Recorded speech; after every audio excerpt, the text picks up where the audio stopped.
mismo. Meron no? ho kayong Bronner Bronner condominium? Condominium, Okay. yes. Sir, salamat. Thank you.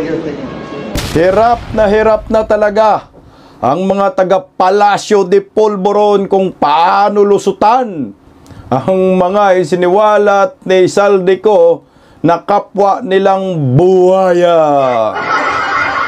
Paano hindi kayo magkaaligaga dyan?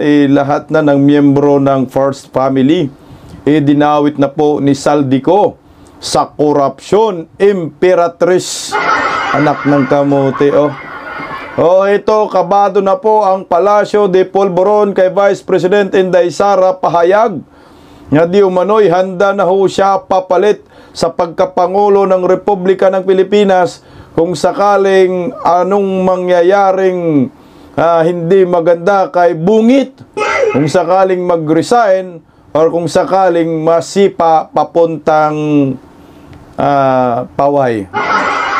Paway Ilocos Norte na lang, Honyor. Tangin ng Hawaii na yan. Ang layo. Gastos pa tayo. Browner humarap po sa one-on-one interview sa bilyonaryo. Aba, anak ng kagwang umamin po sa kanilang video call ni Martin Romualdez at Saldico. May palusot.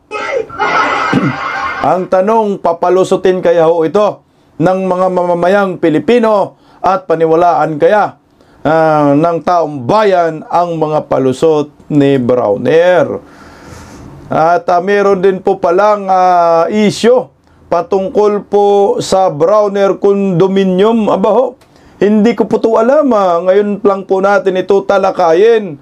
Kasi kumakalat sa social media, lalo na na-post ni Maharlika ho ito pala, na meron di umanong Browner Condominium. Aba, kinumpirma din po ng naturang Armed Forces of the Philippines sa Chief of Staff na meron talagang Browner Condominium.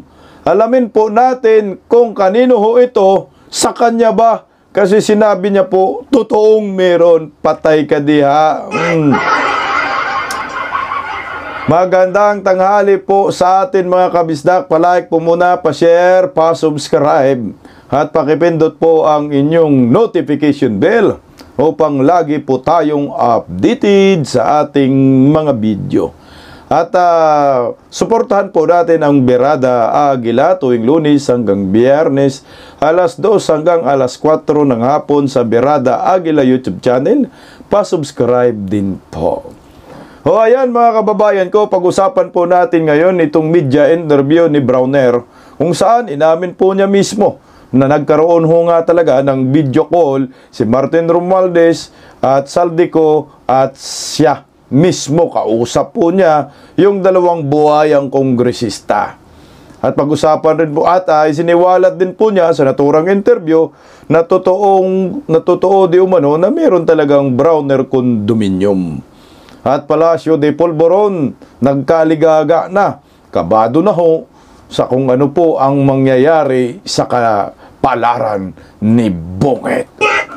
Alam mo, sa totoo lang, kung ikaw po ay supporters ni Bongbong Marcos, ay talagang kakabahan ka na dahil sa samot-saring issue na ang sentro na po ngayon ng korupsyon ay ang First Family, kung ang paniwalaan po natin yung mga isiniwalat ni Saldico.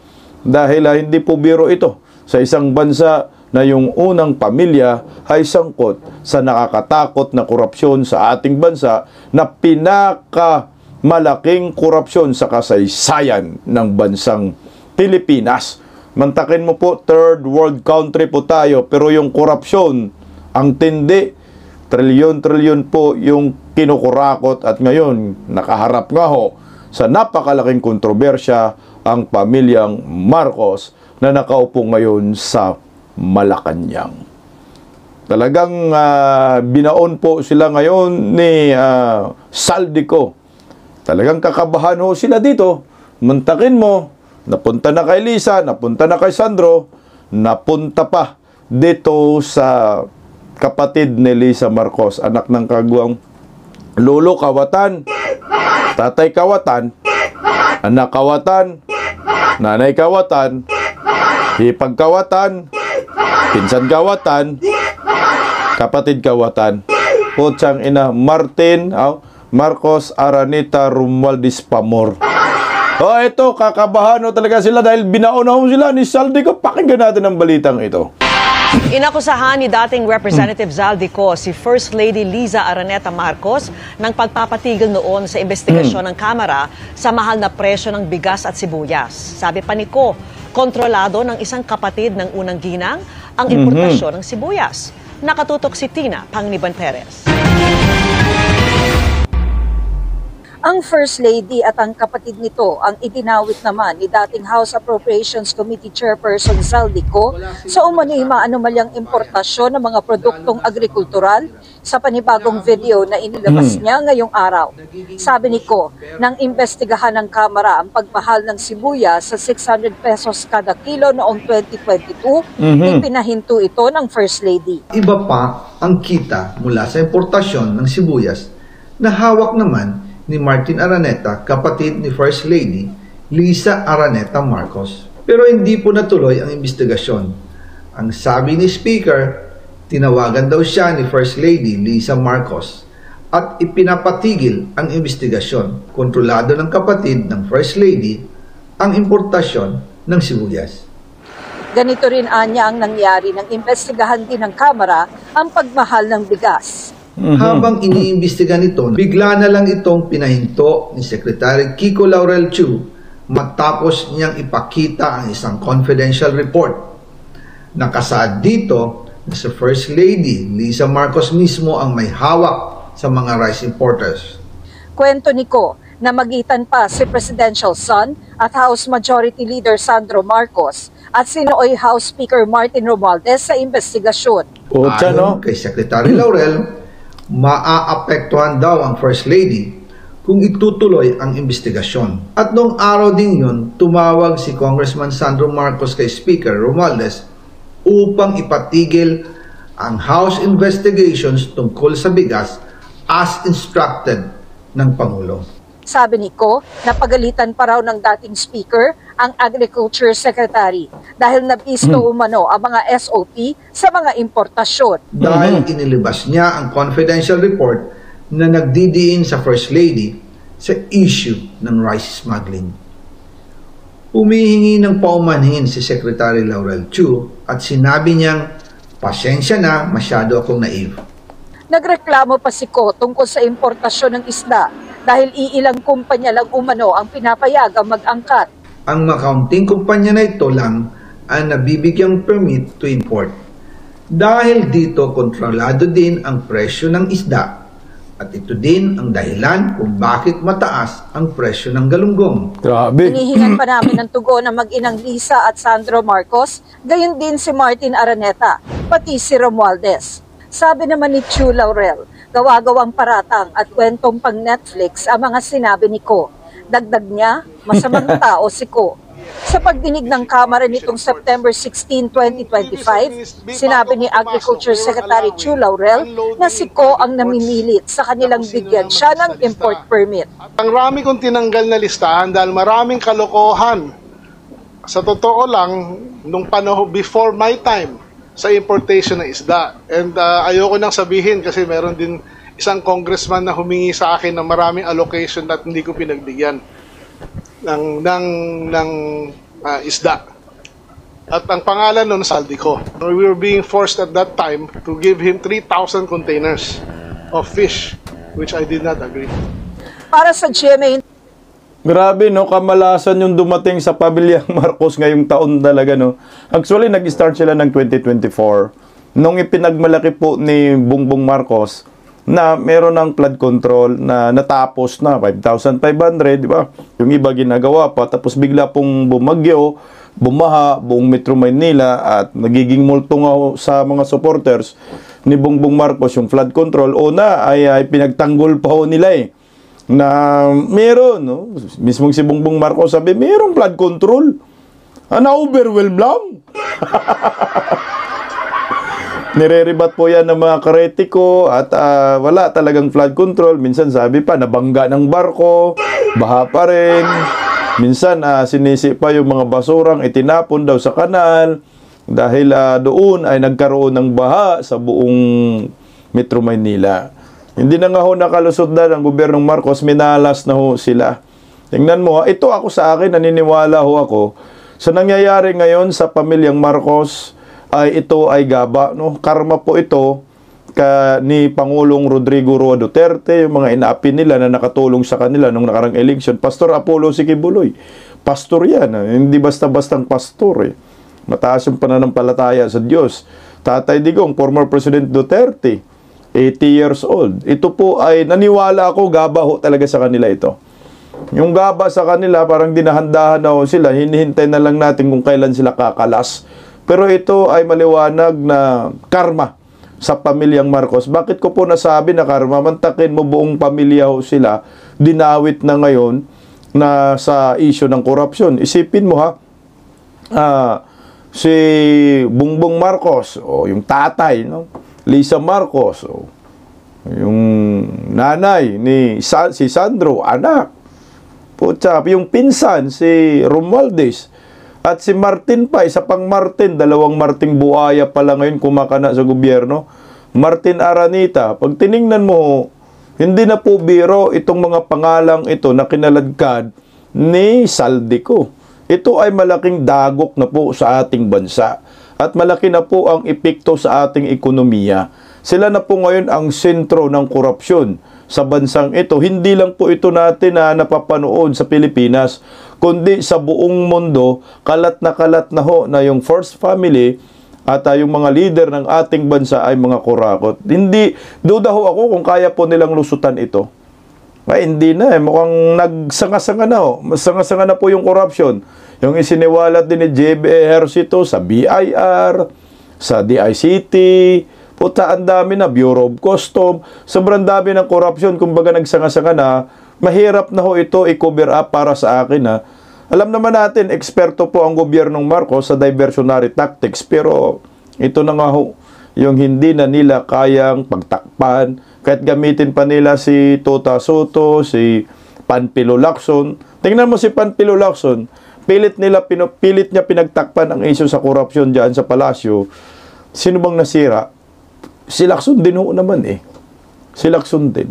Kaya ngayon nagkaaligaga na ho ang Palasyo de Polvoron. Kabado na po sila sa pahayag ni Vice President Inday Sara Duterte na handa na po siya hahalili kay Bongbong Marcos kung sakali po mag-resign o mapatalsik ang naturang Pangulo. Ayan na po ang pinakamaganda ho na statement ni Vice President Inday Sara.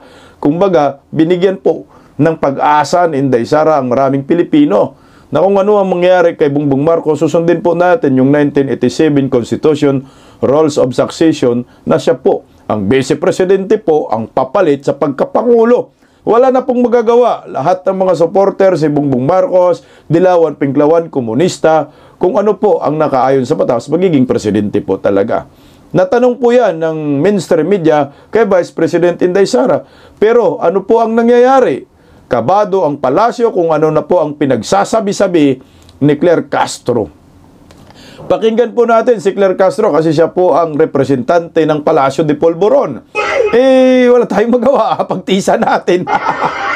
Binigyan niya ng issue, no? Binigyan niya ng kulay yung sagot ni Vice President Inday Sara na yan. Natanong po mismo ng mainstream media. Hindi po yung gawa-gawa ni Inday. Siyempre yun pang katotohanan, sumagot si Inday. Pero big deal po kay Claire Castro at kung ano-ano na po ang paratang, ito ang patunay. Nakabado na po sila, aligaga na po sila kung ano na po yung pumapasok sa kanilang mga utak.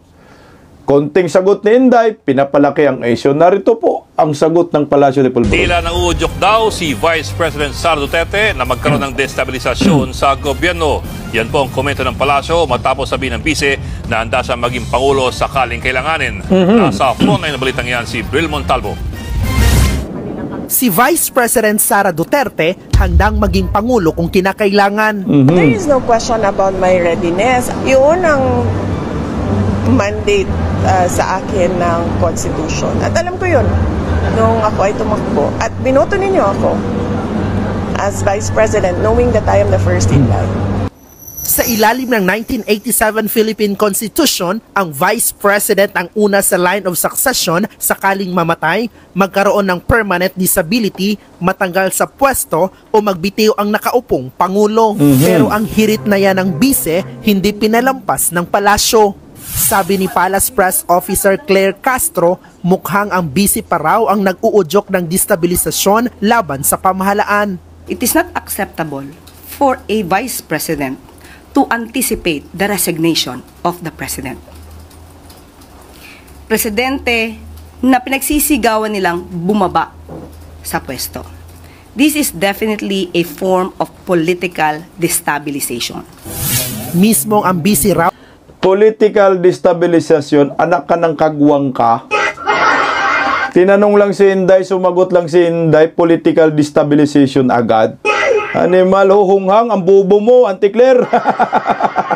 Ito yung pinakatangang spokesperson sa lahat. Halatang halatado, kabado na ho kayo. Sagot lang ni Inday, nanginginig na kayo. Anong, mali rin tong reporter na to, anong hirit? Hindi naman humirit si Inday Sara doon, anak kayo ng kagwang. Kayo yung nagtanong. Ikaw, Brel Montalvo, alam ko ikaw yung nagtanong sa press ko ni Vice President Inday Sara. Hindi po yan hirit eh. Tinanong po yan mismo ninyo kung ano po ang stand mo dito kung sakali si Bongbong Marcos ay masipa, no, sa pagkapangulo or mag-resign at handa na ba? Ano ang gagawin Inday Sara? At ano ba, handa ba siya sa pagkapangulo? Sinagot lang naman Inday Sara, hindi na kailangan tanungin yan, di ba sabi ni Inday? Otomatiko yan sa ating Constitution 1987 na siya po ang susunod na presidente ng Republika ng Pilipinas. Alam ka naman sabihin, Auntie Claire, na hindi, ayaw ko, buang ka. Tama kasi, nanunumpa ka, nag-take out ka bilang isang vice-presidente. Nag-take out ka, ano ang sinasabi mo? Ikaw, handa ka sa lahat kung ano mangyayari sa presidente. Yan ang malinaw dyan. Nag-uudyok ka ng destabilisasyon, anak ka ng kamote. So, anong gagawin ni Inday? Hindi na lang siya sagot si Inday. Siyempre, ang bayan ngayon ay nakaranas ng hindi magandang pamamahala under Marcos admin. So, naghahanap po tayo ng mga leader na po posibleng papalit. Hindi naman po pwede yung kagustuhan ng komunista na military junta na ipapalit na lang basta-basta si Ramon Ang magre-resit-resit daw. Hindi po pwede yun eh. Hindi naman po masama na sumagot sa isang tanong ng media. Hindi mo lang siguro, alam ka naman sasabihin ni Inday Sara, hindi po ako, handa maging presidente. Ang tanga naman, Inday, kung ganun. Alam ka naman sabihin, ayaw ko. Iba na lang, ang tanga talaga kung ganun. Ito ay patunay na kinakabahan na po ang Malacanang dito. Dahil itong si Claire Castro, kung ano-ano na lang lumalabas sa bunganga, walang sense yung mga sinasabi. So, ibig sabihin ito, pag tanungin si Inday Sara, tatahimik naman. Pero kayo, attack ng attack. Araw-araw kayo, Duterte ganyan Duterte. Saka Duterte ninyo, halatado na kayo na mga takot na kayo, kabado na, nag-panic mood na kayo. Sige nga, tuloy. Tao ang nagpapahina sa tiwala ng publiko sa gobyerno. Those words contribute to the climate of uncertainty and crisis. Kung handa siya, makikita po natin, nag-anticipate siya na mawawala ang Pangulo. At yan po ang ginagawa nila ngayon. Lol! Tinanong sumagot. Anong problema doon? Anticipate? Putang ina, ang sa ibang bansa, I think America, yung proteksyon nila sa vice-presidente, kapareho po sa proteksyon nila sa presidente. Kasi yan yung next in command. Kung ano po kasi ang mangyayari sa presidente, dapat yung vice-presidente ay handa. Hindi kagaya ngayon, itong under Marcos admin, ang tanga nila, nila si Inday Sara, sinisira ng sinisira. Wala na kayong magawa, Claire Castro. Kahit anong paninira nyo, putak ng putak, ang tao alam na eh. Actually, wala namang kasinsens yung mga sinasabi ni Claire Castro talaga sa totoo lang. Ito ay literal na attack dog, panggulo lang, panlilito. Pero ang bottom line, walang laman yung mga pinagsasabi niya. Kahit nga, putang ina, magaling pa siguro dyan na magsalita yung grade 1 section 1, tabi ng kubitang upuan eh. Pero ito, tama si Inday Sara, puro basura yung lumalabas. Tuloy natin konti. Giit pa ni Yuse Castro, Nakikita natin ang trabaho ng Pangulo. Araw-araw, hindi humihinto sa pagtatrabaho. sa kabila ng mga aligasyon ng katiwaliang kinaharap ng pamahalaan, nanindigan ang palasyo na hindi dapat pagdudahan ang kakayahan ng Pangulo na manatili sa pwesto. Sabay pasaring muli sa bise. Handa siyang pumalit sa Pangulo kapag nagbitiw. Ang tanong din natin sa taong bayan, handa na po ba kayo sa mas marami pang Mary Grace Piatos? Ako, handa ako dyan. Mas okay pa ako, mas maraming Mary Grace Piatos kaysa maraming Bongbong Marcos. Yung sinasabi mong Mary Grace Piatos, Claire Castro, audited po yan, 125 million lang. Sinabi ng COA, sumunod po ang Office of the Vice President sa joint circular po ng Commission on Audit pagdating po sa paggasta ng confidential funds. So, ang findings, unmodified opinion, na-audit po eh. Kaya okay po ako, mas maraming Mary Grace Piatos kaysa maraming Bongbong Marcos na trilyon-trilyon yung kinukurakot sa kaban ng bayan, asawa, anak, pinsan, putang ina, bayaw, puro pangungurakot na lang yung ginagawa at paglilima sa kaban ng bayan. Puro ghost projects eh. Flood control, 1.2 trilyon. Ganun lagi ang nangyayari sa bansa. Bagsak ekonomiya, inaayawan ng mga foreign investors. Mas okay po ako sa kay Mary Grace Piatos kaysa kay Bongbong Marcos na family incorporated na nga ho ang nangyayari, kawat dito, kawat doon, naglilimas sa kaban ng bayan, kanya-kanya po silang paraan kung paano mangungurakot sa gobyernong ito. Kaya kung tanungin mo kami, handa na ba maraming Mary Grace Piatos? Opo. Kahit 1 milyon na Mary Grace Piatos. Kung yung tinutukoy mo ay si Vice President Inday Sara, handang-handa po kami yan. Ang sabi po ng COA, unmodified opinion, ang findings nila sa confidential fund ni Vice President Inday Sara Duterte. Di ba, Claire? Kabado ng mga hinayupak, lalo na po yung lumalabas na military junta. Ito po ay pinasinungalingan po ng Armed Forces of the Philippines. Pakinggan po natin, mga kabisdak. Walang military junta. Yan ang painindigan ng Armed Forces of the Philippines kasunod ng mga alingas-ngas na pabagsakin ng gobyerno. Nasa konstitusyon daw ang katapatan ng mga militar. Nananatili raw silang non-partisan at walang pinapanigan. Unang siniwalat ni Senate President Pro Tempore Ping Lacson na may mga retiradong militar na nag-alok umano sa kanyang sumali sa planong civilian military junta. Pero hindi raw niya ito pinansin. Wala pong puwang sa Republika ang extra-constitutional shortcuts whatsoever. Hindi po ito parang isang video game no, na pwede pong nating i-restart. The AFP will never subscribe to any reset plot and our Constitution has no cheat codes. Samantala, wala raw nakikitang bantasa ngayon ng AFP sa malawakang protesta sa Bonifacio Day sa November 30. We are also very vigilant, no? So we have our units that are on standby for any eventualities. We're counting on the organizers to be able to police their ranks na siguraduhin natin na talagang makikipagtulungan tayo bilang isang sambayan ng Pilipino to really make this a peaceful one. Bakit ba nagkaroon ng usapin ng military junta? Bakit ba nagkaroon ng kaliwat ka ng Aquilos protesta? Ang bottom line po yan, kagagawan po yan ng gobyernong Marcos. Dahil ang corruption hindi napigilan, dumadami yung mga kurakot ng mga politiko na mismo sila sa Malacanang ay naakusahan na po ng katakot-takot na korupsyon. Takin mo, bumili pa po sila ng bahay para imbakan ng mga insertion, imbakan ng mga kickback, ganun katindi ho ang korupsyon. Bilyon-bilyon, trilyon-trilyon na po ang usapin. Sino ba nagpauso nito? Military junta, tinanggi na ho yan ni General Pukis. Saan po nanggaling yan? Kay Panfilo Lacson, sila-sila lang po. Ang gusto po nga ho nila sa military junta, ano yan?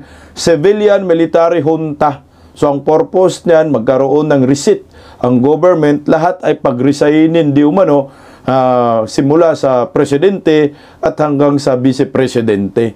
Yun ang kanilang panawagan na sinuportahan po yan ni Mayor Magalong. Ang purpose nila, magpaupuho ng ibang leader na hindi naman po natin binuto. So yung kanilang napupusuan ay si Ramon Ang. Yan ay pakana ng mga komunista. Pero ano nga ba ang dapat sundin wala na pong iba. Yung 1987 Constitution, dapat po masunod. Kayo po ang gumawa yan, mga dilawan. Bakit ayaw nyo sundin yan? Anak kayo ng tipaklong. Pakinggan po natin yung isang ekspertong abogado patungkol po sa mga usapin ng mga ganyan. Pakinggan po natin ito. Dito muna tayo sa umuugong ngayon na tinatawag na Transition Council na meron daw isinusunod yung ilang grupo sakaling maalis sa pwesto itong si Pangulong Bongbong Marcos at VP Sara. Ano po ba yung sinasaad po sa atin pong batas kung sino ba ang dapat mamuno, paano ba matatanggal yung opisyal, lalo na sa pinakamatas na posisyon, what if kung ibabakante nila, kung magre-resign or ano ba, attorney, na dapat malaman po ng ordinaryong mga Pilipino? Siguro ang dapat nating pamantayan palagi ay ang ating 1987 Constitution. Exactly. Una po sa lahat, malinaw yung 1987 Constitution natin, Admar, na ang succession sa pagkapangulo ay isang saradong proseso na hindi ito pwedeng likhain o palitan ng anumang tinatawag nila o tinutulak nilang Transition Council na hindi nakabatay sa saligang batas. Dahil kung may bakanting position sa pagkapangulo, alam natin, under the constitutional succession, kung sino ang papalit, ang pangalawang pangulo. So yung isinusulong na Transition Council, walang constitutional anchorage yan, Admar. Walang democratic mandate. At lalong walang legal na personahe na humawak ng kapangyarihang pampamahalaan. So ito ay maaaring magbukas katunayan ng tinatawag kong constitutional crisis at power vacuum na mas delikado kaysa sa alinmang panawagan ng pagbabago, no? Pangalawa, tandaan natin na dapat nating kilanlin ang yung panganib na nasa harapan natin ngayon. Dahil maraming kaliwa, radikal, o grupo na tumutulak itong sinasabi mong transition, no? Na hindi batay sa prinsipyo, kundi batay sa political survival. Yan ang nakikita natin, kanya-kanyang hila sila, no? At sa aking pagsusuri, no, ito ay nasulat ko sa aking mga artikulo, Admar and MJ, ay pumapasok yung transactional politics, no? Hindi isang ideological na paninindigan, kundi pagtatangkang manatiling may impluwensya sa gitna ng malalim nilang pagkawala ng suporta sa taong bayan. Ito ang ginagawa ng kaliwa, no? So, may panawagan man tayo na Marcos resign, ito ay bahagi, no, ng malayang pamamahayag, ngunit ang paglikha ng Transition Council bilang kapalit ay extra constitutional yan at hindi dapat tanggapin bilang alternatibong pamahalaan. Tama ka dyan, sir, at hindi po tayo papayag dyan. Kung ano lang yung batas, yun din ang sundin natin. Kasi no choice na kasi yung mga kakaliwa ngayon eh. Alam nila, sila ang gumawa ng batas eh, noong 1987 eh. Kung ano ang mangyayari po, kay Bongbong, si Inday Sara talaga ang papalit sa pagkapangulo. Kaya ngayon nag-iisip sila, nung kung ano-anong paraan, ito yung tinatawag na hidden agenda. No, ng mga kaliwang grupo, yan, yung magrarally sa November 30, yan sila mga kaliwa, yan ang mga hidden agenda ho nila. Para, kumbaga, makasakaling makalason sa isip ng sambayan ng Pilipino na ito magkaroon tayo ng extra constitutional. Hindi po pwede. Yan ay unconstitutional. Kung magkaroon ka ng mga ganyang panukala na hindi naman po yan nakauyon at nakalagay sa ating saligang batas, 1987 Constitution, yan po ay illegal.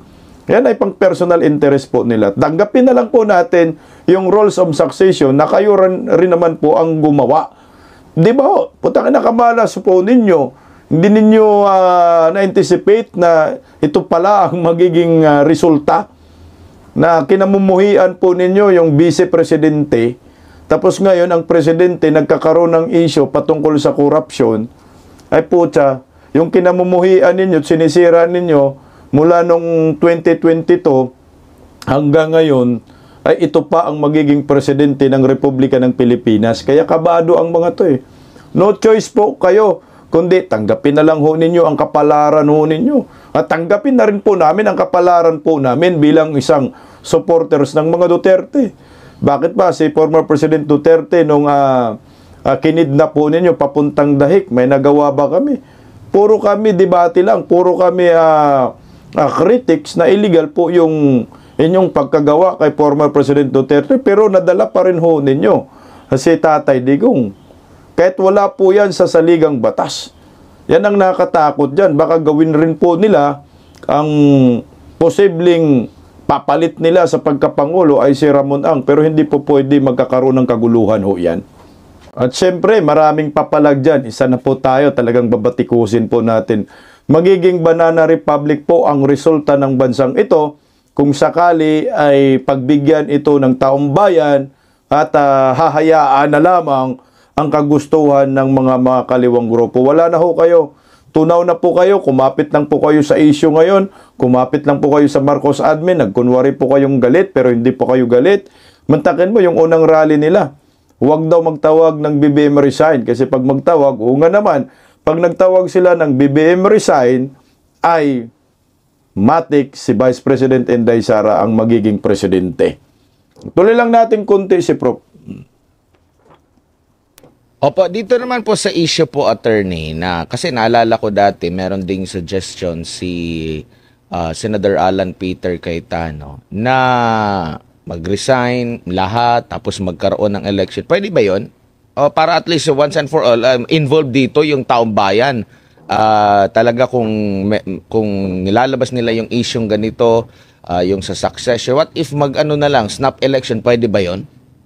Well, po pwedeng tumawag ng snap elections, pero nakikita ko pa rin mas practical at mas compelling na dahil tayo ay constitutional democracy, hindi tayo banana republic, malinaw yung batas na ito, malinaw ang ating saligang batas, no? Itong ideya ng snap elections, kahit nung panahon ni Marcos, ginagawa nila yan. Pero anong basis to call for snap elections dahil sa panganib na hinaharap ng taong bayan, dahil sa national scandal ng flood control at of course yung capacity, mental capacity ng ating Pangulo na kung saan ay tungkulin ng ating Pangulo bilang head ng executive body, tagapagpaganap, no? Na ipaalam sa publiko ang kanyang kalagayan. Dahil obligasyon ito, bagamat kanina nababanggit ko kay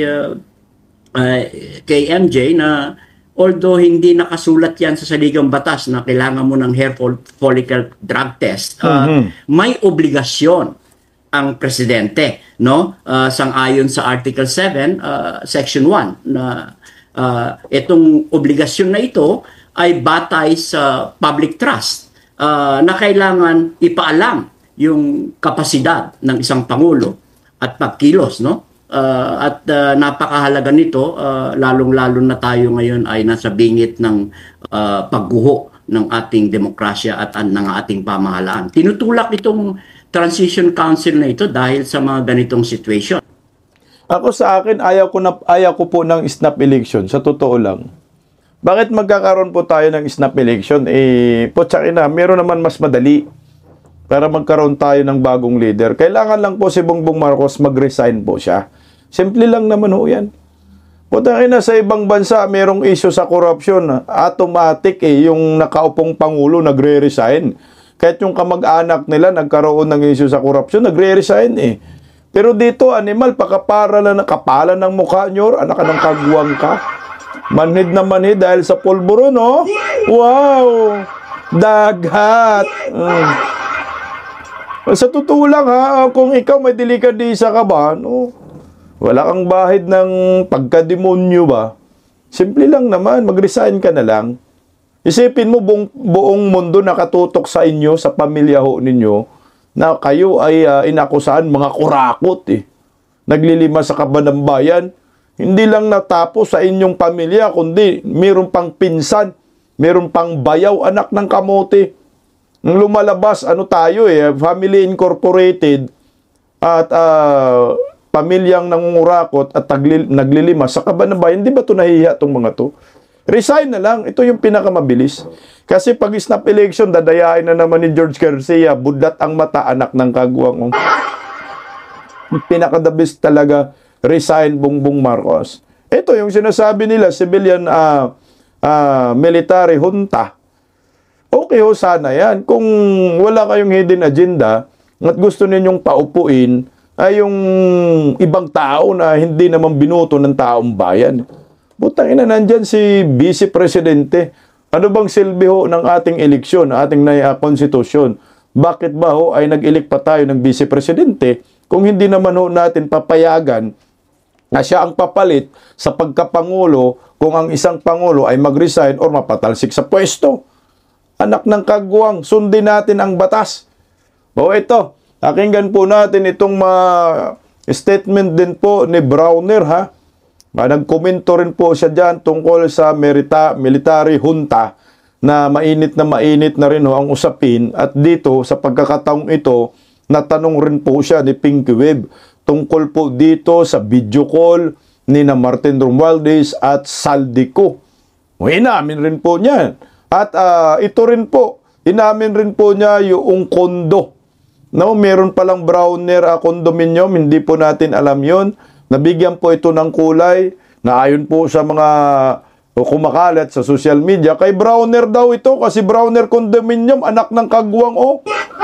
Bakit ba kasi Browner condominium ang nilagay nyo dyan? Kung hindi yan sa inyo, ito pakinggan natin si Pinky Webb.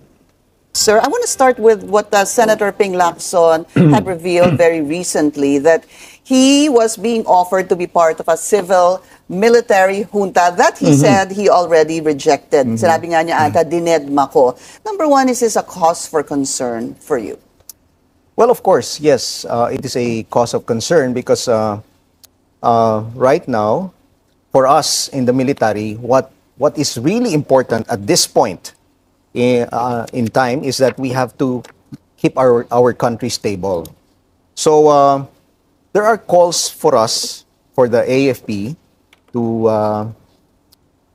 withdraw our support from the president or to launch a coup d'etat or even a military junta. But several times we have announced that we are rejecting this as well, no? Because we believe that we still have to keep our actions within constitutional means. We are not for unconstitutional means of, let's say, regime change. Because for us, ang pinaka-importante ngayon is the stability of our country. Because if we do not become stable, let's say, nagkaroon ng coup d'etat, nagkaroon ng military junta, ang talagang kawawa dito, Pinky, is the country. Kawawa po yung ating bansa. For instance, no, there are several factors that we are looking into. Stop tayo muna dyan. Putang ina, magkakaroon daw ng hindi pagiging stable ang ating bansa pag magkaroon ng military junta. Alam nyo po, Browner, sa tingin nyo ba ang bansang ito ay stable ba? Under Marcos admin? Sa tingin mo ba ang bansang ito ay hindi pa kawawa? Kasi sabi mo, pag nagkaroon ng military junta, kawawa ang mga Pilipino at magkakaroon ng hindi pagiging stable ng isang bansa. Nangyari na po yan eh. Ito na po yung nangyayari ngayon eh. Yung hindi pagiging stable ng ating bansa, bagsak ang ekonomiya. Yung korupsyon hindi nakokontrol. Yung mga foreign direct investors, mga investments, nagsilayasa na. Ayaw na mag-invest dito. Mga nagre-reklamong mga negosyante, European Chamber, American Chamber, nagre-reklamo dahil sa pangungurakot. So anong tawag dyan? Yung mga Pilipino, binaha, maraming namatay. Yung mga pamumuhay, tinangay ng baha. Mga bahay, tinangay ng baha. Pamilya, nalagasan sila. Hanap buhay, wala.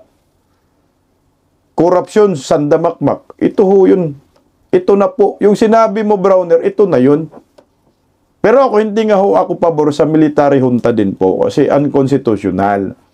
Okay ho sana kung military junta, kung susundin natin yung konstitusyon na si Inday Sara maging next president, hindi. Yun ang gusto nila eh. Gusto nila yung ibang tao. Alam nyo ho, itong si Browner, hindi mo alam kung ano ba talaga siya para sa bayan or para sa politiko. Imulat mo naman sir yung mata mo. Ang taong bayan ngayon ay nagrereklamo na dahil sa korupsyon. ito na yung sinasabi mo na nahihirapan. Alam yun? That's why we decided to reject these calls. So, number one, the economy of our country. If we allow extra constitutional means of, let's say, changing the government, ang kawawa po yung ating ekonomiya. Babagsak yung ating ekonomiya. Nimal, bagsak na nga ngayon. Ano bang klaseng chip, ha? Hindi mo alam, bagsak na ekonomiya. Sobrang bagsak na lagapak. Ang atin na lang agapan natin na hindi pa po lumala. Pero yung sasabihin mo, pag magkaroon ng military junta, babagsak ang ekonomiya. Bagsak na tayo. Palitan ng piso kontra dolyar, almost 60 pesos na eh. Ano pa ba ho ito? Ina yung direct foreign investment, wala na. Gross domestic product, bagsak. Ito na ho yun. Kagutuman na nga po nangyayari, sir eh. Right now, even if we don't have this extra constitutional means, nakikita na natin, bumabagsak na. Tingnan mo. Philippine Stock Exchange, maming rin palang bumabagsak na eh. Tapos sabihin mo, babagsak pag military junta. Bumagsak na. Aminado ka pala eh. The peso is weakening already. It's 59 alam din pesos pala niya. to the dollar.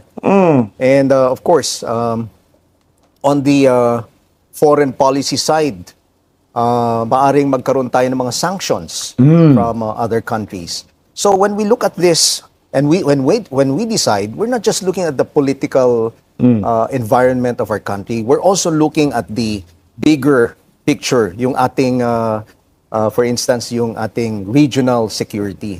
Kasi kung talagang gagawin po natin yung sinasabi nila, yung gusto nilang mangyari, na shortcut, no? Ang makikinabang lang dito is China. So kawawa naman ang Pilipinas. And then also, bakit napunta sa China? Gago. Pag magkaroon daw ng military junta, ang makikinabang daw yung China, hindi ho tayo makikinabang dyan. Unang-una, wag na damay si Inday Sara. Maalis yung kurakot na nakaupo sa palasyo, yun yung mangyayari dyan. At matuwid yung pamamahala. Ang makinabang tayo, hindi China, anak ng kamuti. Kasi nga si Inday Sara, vice-presidente. Mga pro-China kami. Ikaw mga pro-China, yung damit mo pro-China yan. Ikaw naman talaga eh. Made in China yan, sir. Yung damit mo, sapatos mo, made in China. Huwag na natin isama yung China. Ang atin yung pag-usapan natin sa ating bansa. Ako hindi ko naman nag-encourage sa mag-military junta tayo. Ang point lang natin dito, saan kayo? Saan kayo lulugar? Saan kayo pupwesto? Sa pro-kurakot kayo o sa anti-kurakot? Yan ang gusto namin mga malaman. So, Pinky, as we look at the history of the Philippines, we have gone through several of this already. In 1986, yung People Power Revolution. In 1989, 1987, there were a series of coup d'etats, and then 1989 was the bloodiest. And I was already a cadet in 1986, so I saw this for myself. I saw the effect of 1987 revolution, where even the grandstand in PMA was blown to pieces in an attempt to assassinate then. Ako sa akin, 1986, pinanganak pa lang ako niyan that time, yung it's a People Power Revolution. Eh kung hindi po nagkakaroon din ng revolution, di naghari po ngayon ng mga Marcos, di para tayong mga alila lahat, baon na baon tayo sa utang ng maraming biktima ng martial law. Hanggang ngayon, sinisingil pa rin ng pamilyang Marcos. Putya, naging presidente na nga ho yung anak, hindi pa rin nabayaran ng pamilyang Marcos yung mga danyos, mga damage nila sa mga Pilipinong naagrabyado ho nila, mga nakaw na yaman. Hindi pa ho na babalik. No, yung mga nakuha nga ho ng gobyerno na nakaw na yaman ng mga Marcoses, kinuha rin ngayon ng Marcoses. Putang ina talaga. Yan po yung Browner nangyari. Then President Corazon Aquino. And then in 1989, we saw na naglaban-laban mga sundalo sa sundalo, brother to brother, no? So ayaw natin maulit 'yon. Kaya talagang very very strong yung stand po namin, Ma'am Pinky, that we will not agree to these calls for coup d'etat, for withdrawal of support, or even military junta. Let me go straight to the point, General. Are you not in favor of those as well? Because if there are calls for the president to resign, the constitutional succession would be the vice president. Vice President Sara Duterte becomes president, and there could be concerns about her as the previous regime being pro-China, those allegations of being pro-China? Well, not really, because as I said, what we are after is the constitutional means.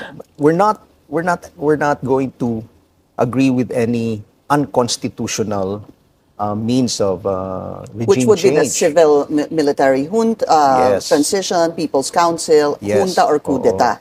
Kasi nga po, kawawa talaga yung ating bansa. Putangin na ngayon ba, hindi kawawa? Tangin na talaga.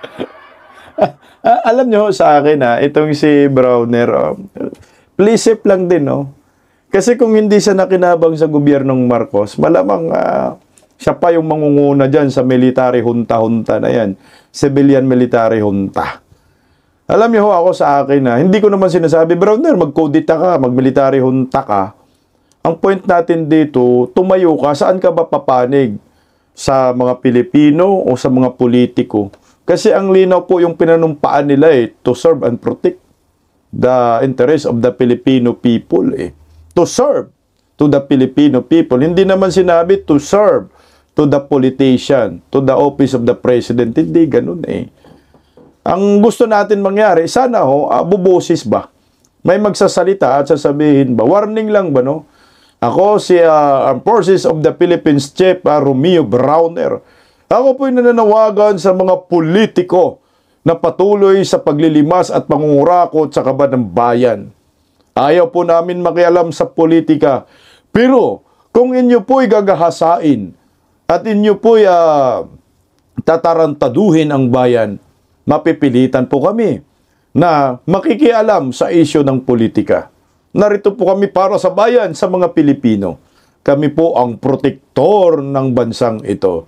Kaya sa mga politikong mga lider ng bansang ito na gumagawa ng katarantaduhan, walang habas na pangungurakot, ay parang awa nyo na, itigil nyo na kung ayaw po ninyo kaming makialam sa isyong ito. Ganun lang naman Hindi mo naman kailangan tangin na mag-military junta tayo.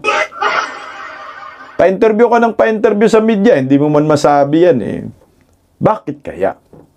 Kasi nga, nakinabang kayo sa Marcos admin. Kasi nga, nakinabang kayo kay Tambaloslos. Hito, malaking issue po yung kumakalat na video call, no? Ni na Martin Romualdez, Saldico, at ni Browner. So ito po yung sagot ni Browner dyan. Inamin niya po na mayroong video call. Pero ano nga ba ang video call na yun? Ito, pakinggan natin. Meron mo kayong Browner? Okay. Una pala yung yung condominium. Browner condominium. Ulit tayo. Ulit. Ito, Browner condominium. Sunod na po dito yung inamin din po niya yung video call. Meron mo kayong Browner Browner condominium, okay. yes. Let's clarify that, sir. Yes, thank you, Pinky, for that, for giving me this opportunity. I would like to put on record na hindi po sa akin yon, yung Browner condominium na yon. In fact, it belongs to my cousins at pinaghirapan nila yung condominium na yon. At wala pong taxpayers money na pumasok doon, pinaghirapan nila. And sabi nga nila, you never invested, you never gave any money. No, okay. No. It's really there. It owns. I mean, my cousins own that. And in fact, sabi nga nila, if we wanted to hide it, then we could have named the condominiums another name, like maybe Sunrise Condominiums, no? But they're proud of it. They're proud of the accomplishments that they did. They worked hard for it. And sana mahinto na ito kasi kawawa naman yun po yung mga nakatira doon. So what do you say to, I think... No comment. Hindi daw kay Browner, yung Browner condominium. Pinsan daw niya, sa pinsan niya. Kumakalat kasi, sir, yung sa social media, ito napanood ko po. Ayan, Ayan. Ang sabi pa nga dyan, kaya pala tahimik, Ito daw ang di umanong pag-aari ni Browner. Ito yung Browner Condominium. Condominium to, so hindi lang pala to isa, dalawa. Malulula ka doon sa Browner Condominium 1. Mala 5-star hotel. Yan ang post dyan po. Yan po yung inamin din naman niya, existing yung Browner Condominium. Kung makalat, so hindi daw eh. Bakit kasi Browner Condominium yung pinangalanan eh? Alam mo naman, nasa serbisyo ka, nasa gobyerno, pero hindi rin po ako naniniwala dyan. Duda pa rin po ako, napaka-imposible, wala kang share dyan, nakaunti. Tapos Browner Condominium, pinsan pagmamay-ari. Darating din ang panahon na, tawag dyan, lalabas ang katotohanan. Sa ngayon siguro, kaya pagtakpan kasi sila man sa kapangyarihan. Pero ako, sorry Browner, hindi ako naniniwala na wala ka mang kahit kunting share dyan sa condominium na yan. 1 and 2 ha. Tangay na, antindi. Mala 5-star daw yung 5-star hotel daw yung 1. Pero ito rin naman, nakaladkad rin po siya sa issue patungkol doon sa video call nila ni Martin Romualdez at Saldico. Sinagot din niya, inamin din po niya ito. Pero lumusot. Congressman Kiko Barzaga was one person who had also mentioned about, well, two things if I'm not mistaken, sir. Yung personal allowance increase, that video, if the public saw that, wherein you have the former speaker and the former Speaker Martin Romualdez at that time, Appropriations Committee Chair Zaldico at that time, and si Majo leader nandun din po, at nag-video call po sila, kausap po kayo, nakita po talagang si General Bronner po yun, at basically pinag-uusapan po yung personal allowance increase. Is that suspect? Meron ho bang mali doon dahil nagmumukhang parang nabigyan ata kayo ng extra, special, ganito yun. to keep loyal? Yeah, ganito yun, Ma'am Pinky. First of all, it is not a personal allowance. It is the subsistence allowance of all the soldiers. Nung pong kasing 2023, yung ating Pangulo, tinanong niya ako, how can we help our soldiers? Sabi ko, sir, probably we can increase the subsistence allowance of our soldiers. Kasi yung 150 pesos kada araw para sa pagkain po ng ating mga sundalo, hindi na sapat yun. So sabi ko, maybe we can increase it. So, to how much? And then nagsabi lang ako, 350 sir, 350. And then when we computed yung cost ng mga pagkain ngayon and the calorie requirement ng mga sundalo, 380 plus yung requirement po namin. So, renound off natin to 350. And then, of course, dadaan ito sa Kongreso dahil sila po yung magbabudget. At yun nga po, na pagbigyan tayo. And then, parang one time, nag-meeting siguro sila, they wanted to report to us, to the soldiers, the good news. And I remember it was even nearing Christmas. Kaya nung binalita sa amin, sabi ko, sir, thank you very much. Magandang Christmas gift ito para sa mga sundalo. I actually saw that video. Yeah. Okay, so it is subsistence allowance from one na ipinagmalaki nila. Yes. Di ba? Yes. Yun General. Pero yung kanila bang pagmamalaki nun, was it somehow tantamount to, for example, someone like you and the soldiers to stay loyal to them or to thank them because after all, galing po yan sa Kongreso na pinangunahan po nila. Hindi po, no? Hindi po ibig sabihin na in-increase yung aming sweldo, talagang loyal na loyal na kami. Blind loyalty yung isusukli po namin. Hindi pong ganon, no? That is not the case. So, we believe that our soldiers deserve that increase in the subsistence allowance. In fact, for next year, dahil nag-increase na po yung sundalo itong taon na ito, next year, yung mga police at yung mga Coast Guard natin susunod naman. Hindi daw yon para sa blind loyalty. Pero ito po yung nakikita namin Mr. Browner blind loyalty po Baga binibili nila yung katapatan mo, katapatan ng militar, na kahit anong utos nila sa inyo, susunod kayo. Meron pa nga akong video na napanood din po rin ninyo Ang sabi, I watch your back, sir. We watch your back, sir. Ibig sabihin yun, nasa likod mo kami. kahit anong mangyari, ito yung busal ba, estilo ng pagbubusal. Ito panoorin natin yung bidyong iyan. Teka lang, hanapin ko lang Kasi hindi ko yan binura kasi pwede pa natin magamit yan in the future. Na ito na nga ho yung nangyayari. Actually, 2 video nga ho yan No? So, ito muna yung isa. I-play natin yung isa ito. Teka lang, palaki natin ng konti. Tingnan mo panoorin natin po yung bidyong ito.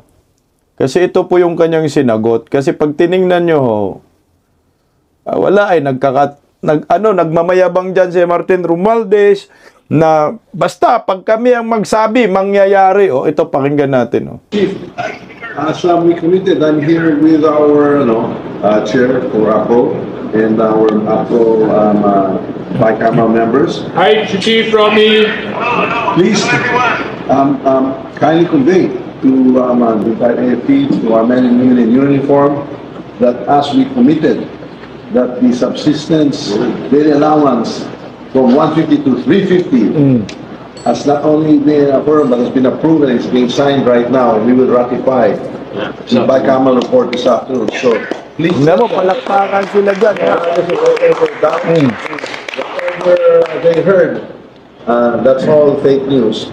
Basta nagsalita tayo when we speak. I as a speaker in the House, when we speak, we mean it and we will always deliver.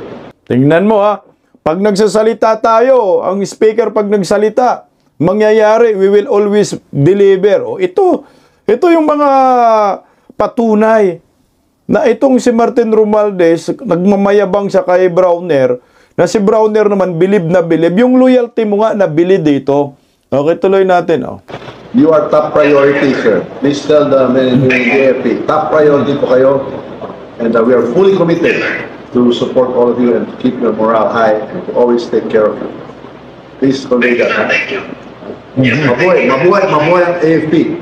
Mabuhay yung sticker daw. Okay. I will relate this, sir, to the troops on the ground. So that is signed here in the BICAM, that will be ratified tonight in the plenary. We will ratify the budget on Wednesday, and the President will sign it into law. That is as good as gold. So I just wanted to allay any fears that there was anything other than what we had committed in some balance to you and to the troops. Mabuhay.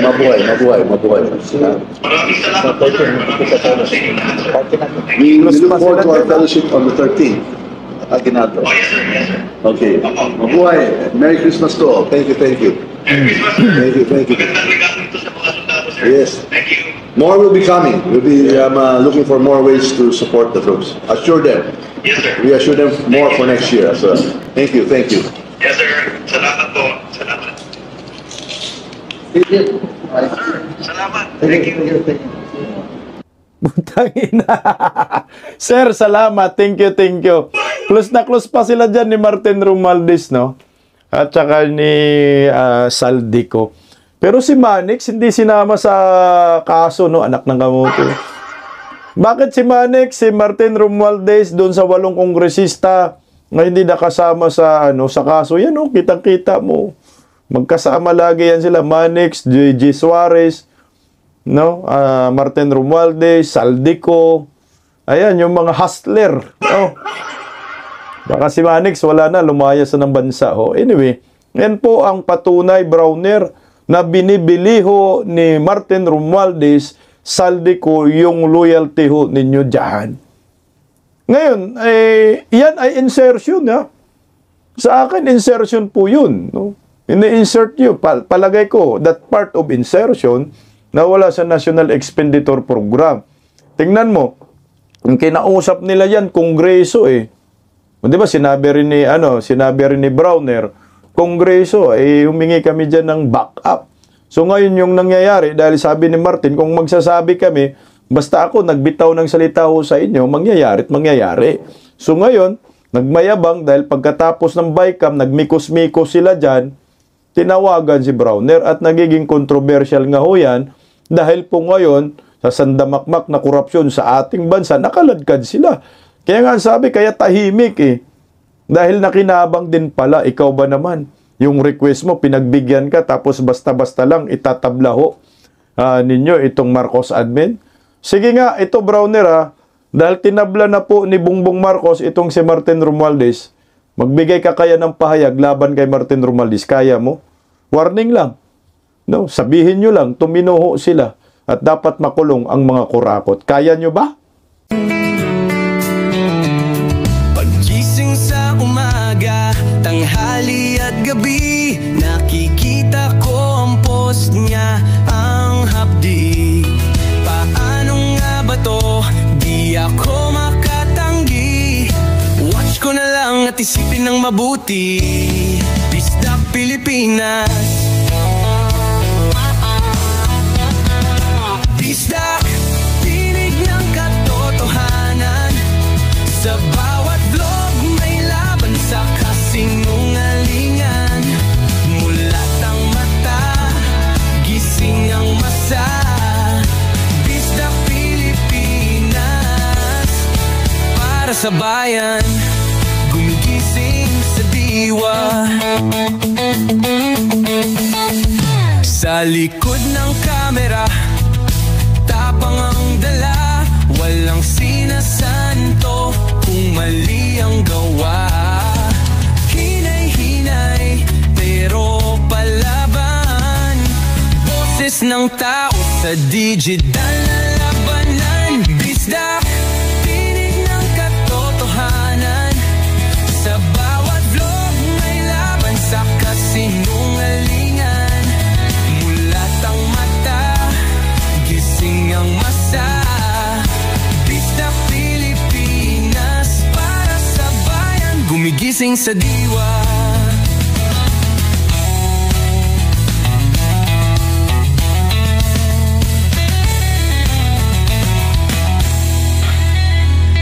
Hindi artista, hindi politiko, pero ang katotohanan, sigaw niya ay buo.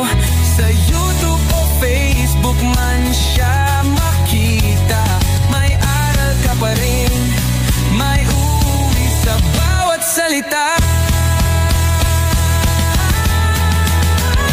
Bisdak, gising sa katotohanan, di lang kwento, kundi panawagan. Sa bawat Pilipinong naghahanap ng liwanag. Bisdak Pilipinas, kasama sa pagbangon ng bayan. Bisdak Pilipinas, boses ng masa, gising ang diwa. Sa vlog mo, may pag-asa.